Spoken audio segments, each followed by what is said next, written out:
Hello అండి, welcome to the third day of egg diet. ఇవాళ నా వెయిట్ వచ్చేసి 64.8 ఉంది. అంటే 2 డేస్ నేను డైట్ చేశాను. 2 డేస్కి 2 kgs అయితే నాకు తగ్గినట్టు చూపిస్తుంది. ఇది వాటర్ వెయిట్ అండ్ ఫ్యాట్ రెండు కలిపి ఉండొచ్చు. మార్నింగ్ నేను జీరా వాటర్ తీసుకుంటున్నాను. ఈరోజు అల్లం ఇంకా పసుపు నేను వేయలేదు. వేడి నీళ్ళలో కొంచెం జీలకర్ర వేసి కొంచెం ఎక్కువసేపు అలాగా మూత పెట్టి ఉంచేసాను. దాని తర్వాత జీలకర్ర అంతా కిందకు వెళ్ళిపోతుంది కదా, పైనుండి వాటర్ మొత్తం తాగేస్తాను. ఇలాగ ఒకరోజు జింజర్ వాటర్, ఒకరోజు జీరా వాటర్, ఇలాగ ఏదో ఒక డ్రింక్ అయితే మార్నింగ్ తీసుకుంటున్నాను ఆఫ్టర్ బ్రషింగ్ అవర్ టీత్. దీని తర్వాత నేను ఇప్పుడు వాకింగ్కి వెళ్ళిపోతాను ఇది తాగిన తర్వాత.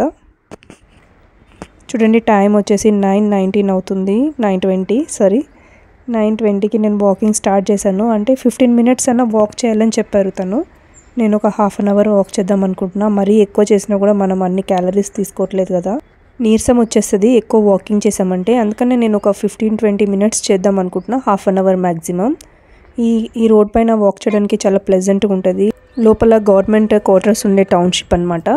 చాలా ప్లెజెంట్గా ఉంటుంది. 9-10 అయినా కూడా మనకి ఏదో ఈవినింగ్ ఉన్నట్టు ఫీల్ వస్తుంది. చాలా చెట్లు అండ్ వినిపిస్తున్నాయి కదా సౌండ్స్, బర్డ్ సౌండ్స్ ఇవన్నీ వస్తూ ఉంటాయి. ఇక్కడ అప్పుడప్పుడు నెమళ్ళు కూడా కనిపిస్తూ ఉంటుంది. నేను ఎప్పుడైనా వీడియో తీసి మీకు చూపిస్తాను. మొన్న కూడా చూశాను కానీ దాని వీడియో తీసే లోపల అది పారిపోయింది. ఎప్పటి వరకు ఇలా ఎగ్ డైట్ చేయాలి అని అంటే నేనైతే ఒక 5 days చేద్దాం అనుకుంటున్నా ఇప్పటికి 5 days అని. ఇది నా 3rd day కదా, చూద్దాం ఎలాగుంటుంది అనేది. నాకు చేయాలనిపిస్తే కొంచెం ఎక్కువ రోజులు చేస్తా, లేకపోతే ఒక 4-5 days చేసి మానేద్దాం అనుకుంటున్నా. టైం 9:45 అయింది. 3000 steps అయితే ఫినిష్ చేసుకొని ఇంకా ఇంటికి వెళ్ళిపోతున్నాను. ఇంటికి వెళ్ళిన తర్వాత నేను బ్రేక్ఫాస్ట్ అవన్నీ చూపిస్తా ఏం తిన్నాను అనేది. అని అంటాను అనుకున్నారా, సేమ్ అదే తింటా. Same breakfast, same boring breakfast. Actually అంత బోరింగ్ అయితే కాదు, ఎందుకంటే వేడివేడి గుడ్లు తింటే బాగా అనిపిస్తుంది, హాయిగా ఉంటుంది, టేస్టీగా ఉంటుంది. ఉప్పు, కారం, చాట్ మసాలా ఇవన్నీ వేసుకొని తింటే ఇంకా సూపర్ ఉంటుంది. ఇదే నా బ్రేక్ఫాస్ట్. అలా అనుకొని తినేయాలన్నమాట. మనం వెయిట్ తగ్గాలనుకుంటే కొన్ని సాక్రిఫైసెస్ చేస్తూ ఉండాలి. సో ఇది మార్నింగ్ నా 3 eggs, చాలా ఎక్కువ కనిపిస్తుంది కదా, 3 eggs ఇది. ఇన్ని కట్ చేశాను కాబట్టి ఇన్ని ముక్కల్లాగా కొంచెం ఎక్కువ ఉన్నట్టు అనిపిస్తుంది. ఇది నా బ్రేక్ఫాస్ట్. ఈ డైట్ అయిపోయిన తర్వాత మళ్ళీ మనం నార్మల్గా పొద్దున ఒక 3 ఇడ్లీలు, మధ్యాహ్నం ఒక రైస్, 1 cup రైస్, ఇంకా పప్పు, ఇంకా కర్రీస్, ఫ్రైస్, అప్పడాలు, ఇంకా నైట్ 2-3 చపాతీలు, ఇంకా కర్రీ, ఇవన్నీ తింటే మళ్ళీ యథావిధిగా మన వెయిట్ అనేది పెరిగిపోతుంది.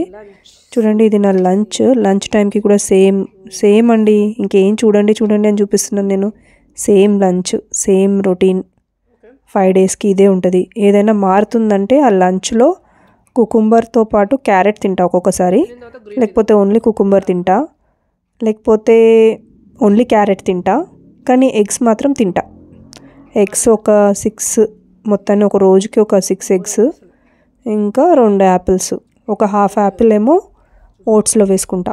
ఇదే నా లంచ్ అయిపోయిన తర్వాత గ్రీన్ టీ వెంటనే తాగాలంటే ఫుల్గా ఉన్నట్టుంది. అందుకని నా లంచ్ అయిపోయి ఒక 5 minutes తర్వాత గ్రీన్ టీ తాగుతున్నా.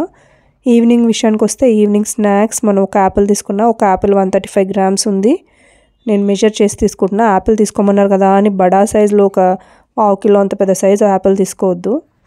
ఇంకా నా డిన్నర్ వచ్చి ఈరోజు కొంచెం లేట్ అయిపోయింది. 7:30 అయిపోయింది డిన్నర్ చేసేసరికి. 7:30కి నా డిన్నర్ నేను చేస్తున్నాను. డిన్నర్లో మనకి ఇక్కడ ఓట్స్ ఉంది. ఓట్స్ ప్లస్ మిల్క్ ప్లస్ కొంచెం హనీ, మర్చిపోయాను కదా నేను చెప్పడం, హనీ కూడా వేసుకోవాలి దీంట్లో. ఒక స్పూన్, చిన్న స్పూన్ హనీ వేసుకోవాలి. ఓట్స్ వేసుకోవాలి. మిల్క్ 150 ml తీసుకోవాలి. ఇంకొక హాఫ్ యాపిల్, మనకు కావాలంటే ఒక 2-3 బాదం పప్పులు కూడా వేసుకోవచ్చంట. చాలే, నాకు ఇదే ఫిల్లింగ్ అనిపిస్తుంది.